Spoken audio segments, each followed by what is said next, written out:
5 minutes, you're going to become deliberately creative. I'm going to give you some tools to help you to do that. And to do that, you need to defer judgment when you're generating ideas. You need to strive for lots of ideas, force connections between things that usually don't relate to each other, and change the way that you view failure. Let's talk about each one of those. How do you generate lots of ideas? You follow some guidelines. First guideline is defer judgment. Next guideline is to strive for quantity. Third guideline is to seek wild and unusual ideas. And the fourth guideline is to combine and build on other ideas. Let me talk with you about each one of those. Deferring judgment. First off, when we talk about deferring judgment and when we talk about an idea is just an idea. That's all it is. It's not an action. It's not a decision. It's not a conclusion. So judge your ideas after you've generated them, not while you're generating. Separate the generation of ideas from their evaluation. Next thing, come up with lots of ideas, and we find it helpful to set an idea quote of about 30 ideas.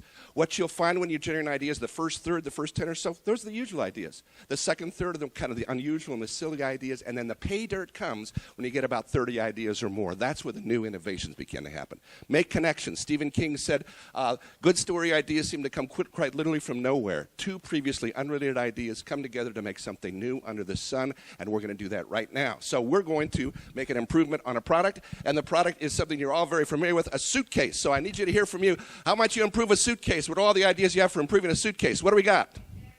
Very good. What else? Good. What else? Wonderful. What else?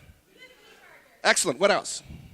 Excellent. Good. What else? Now, we're going to help you out. Let's try forcing the connection between improving a suitcase and an elephant. What ideas you got for improving a suitcase from an elephant? What do we got?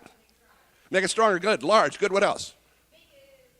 Make it flappy. Good. What else? Built-in water bottle. Excellent. What else? Here's some ideas, and you had some. Make it bigger, make a flexible handle like an elephant's trunk, put flaps on the side like an elephant's floppy ears, right? Good. And put straps on it so it can be carried by an elephant. I got a few more for you. Next one. What ideas do you get for improving a suitcase from a telephone? What do we got? Built-in phone. Good. What else? Auto dialer. Good. What else?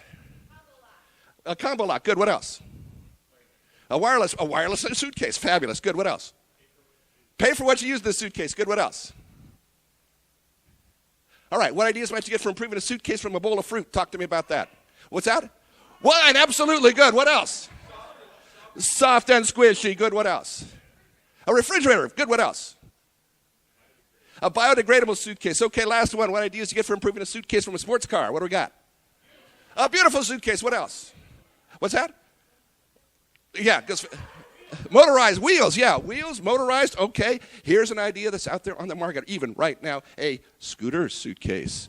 Ooh, get that the next time you're going around the airport, people. Zoom, there you go. Okay, the scooter suitcase. Okay, we have a couple more things to talk about. One is to talk about failure and learning. So one of the last things I want to talk about today is to change the way that you view failure, because failure equals learning. Whenever you do anything, you produce a result. Now, it might not be the result that you anticipated, but the question is, what can you learn from that result? What can you learn from that result? One of the great quotes on this is from Edison. And Edison said, I've not failed 700 times when trying to invent the light bulb. I've succeeded in proving that those 700 ways will not work.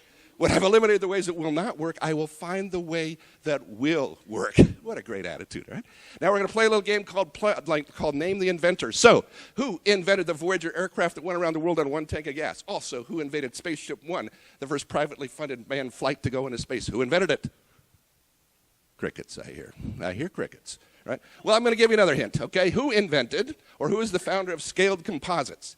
Now, the graphite composite materials that the aircraft are made of are now the primary material now used in most commercial aircraft. Graphite composite materials are stronger than aluminum and weigh half as much. The inventor is Burt Rutan. All right, and here's what Burt Rutan has to say about failure. He says, I've got to develop 9 prototypes that go nowhere to make one that goes to production for big money.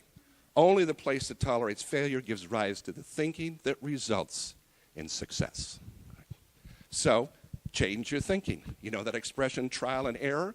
Let's change your thinking from trial and error to trial and learn. So the next time you're out there, trial and error to trial and learn. You're creating a result. Okay, so here's the 4 things you need to do to get more creative. You can do this tomorrow, all right? Defer judgment when generating ideas. Generate lots of ideas for solving a problem. Force connections between things that usually don't relate, just like the suitcase and all those items. And change the way you view failure. Now, in this picture, I'm between those cattle and the food. and I'm now between you and the bar. So thank you very much, and good evening. Thank you.